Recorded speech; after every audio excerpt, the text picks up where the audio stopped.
The night I realized I was in love with her, everything felt wrong.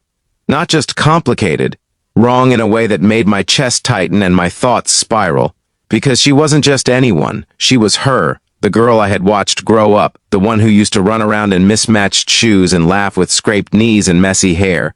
She was my best friend's little sister, and that night changed everything. Before we begin, if you believe in kindness, second chances, and the messy beauty of human emotions, take a moment to like, comment, share, and subscribe. Stories like this matter, and your support keeps them alive. I had known her since she was 7. Back then, she was just a shadow trailing behind her older brother, my best friend. We spent most of our teenage years together, late-night gaming, stupid dares, long talks about dreams we barely understood. And she was always there in the background, peeking into the room, asking annoying questions, trying to be included. We never really took her seriously. To us, she was just a kid. But time has a quiet, unsettling way of changing things when you're not paying attention. By the time I was 24, life had already started pulling me in different directions. My best friend had moved away for work, chasing a career he always wanted. I stayed back, stuck somewhere between responsibilities and uncertainty. His house, once loud and full of life, had grown quieter. His parents were often busy, and somehow I found myself visiting less for him and more out of habit. Or maybe something else I didn't want to admit. She was no longer that little girl. The first time I really noticed it wasn't even dramatic. It was ordinary, almost forgettable. She was standing in the kitchen, sunlight catching in her hair, laughing at something her mother said. But there was something different in that moment. Something that didn't fit into the image I had of her. She had grown into someone I didn't recognize anymore, and that realization made me uncomfortable. I started avoiding eye contact, keeping conversations short, reminding myself over and over that she was off limits, not just morally but emotionally. She wasn't someone I was supposed to see that way. She belonged to a part of my life that was simple, innocent, untouched. But the more I tried to ignore it, the more aware I became of her presence. Her voice lingered longer than it should have. Her laughter felt heavier, like it carried something deeper beneath it. Even silence with her felt different. I told myself it was just my mind playing tricks on me, until that night. It had been raining all evening, one of those slow, relentless storms that make the world feel smaller. I had stopped by their house unexpectedly just to drop something off. I wasn't planning to stay, but the rain had other plans. Roads flooded, thunder cracking through the sky, and her parents were stuck somewhere out of town. It was just the two of us. That alone should have been enough to make me leave, but I didn't. We sat in the living room, the dim yellow light flickering as the power threatened to go out. At first, everything felt normal, casual, safe. We talked about small things, work, her studies, how her brother was doing in another city. But slowly the conversation changed. It shifted into something deeper, something heavier. She started talking about feeling lost, about the pressure of expectations, about how everyone still saw her as that little girl who didn't know anything. She laughed while saying it, but there was something fragile underneath, something that made it hard to look away. For the first time, I wasn't seeing her as my friend's little sister. I was seeing her as a person, and that scared me. The storm outside grew louder, as if it mirrored the tension building inside me. The room felt smaller, the air heavier. I tried to keep things light, to steer the conversation away from anything that felt too real. But she didn't let it go. She looked at me in a way she never had before, steady, searching, almost like she was trying to understand something she had been holding back for a long time. And then she said something that shattered whatever fragile boundaries I had left. She told me she had always trusted me more than anyone else. That I was the only person who had never treated her like she didn't matter. It wasn't dramatic, it wasn't romantic, but it hit harder than anything else could have, because in that moment, I realized I had been lying to myself. This wasn't just confusion, it wasn't just nostalgia or misplaced feelings.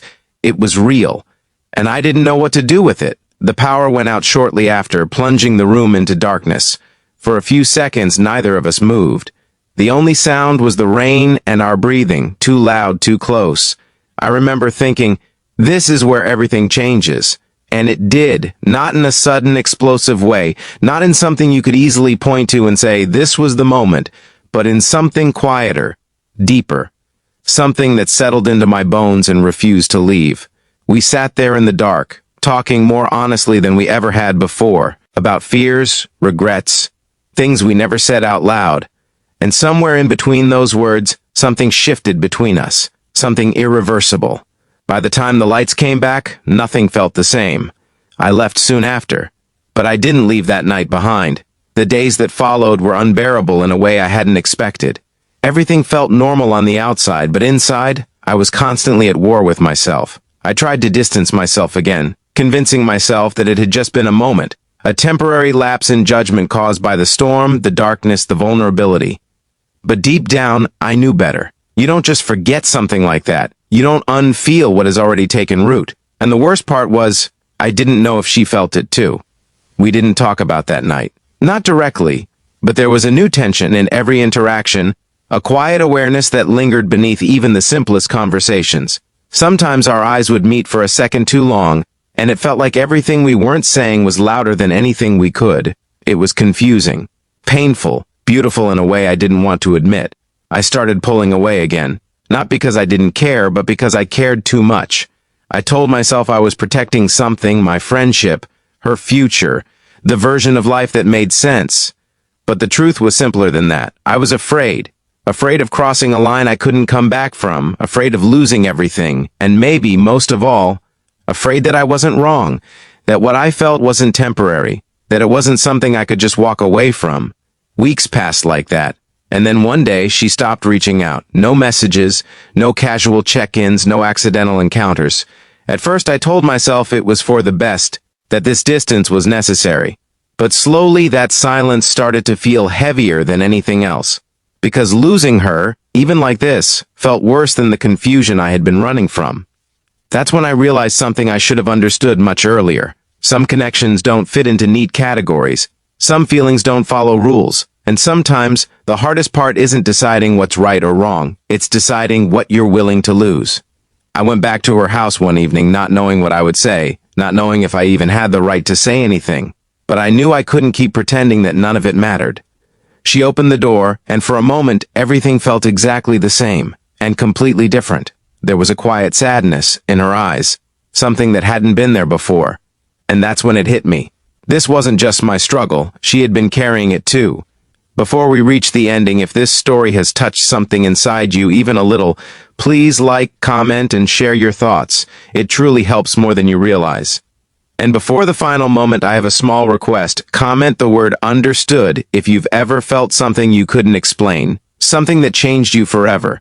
We didn't say much at first. We didn't need to, because sometimes the most important things are already understood.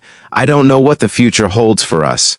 I don't know if what we felt that night will turn into something lasting, or something we'll both look back on as a turning point in our lives. But I do know this.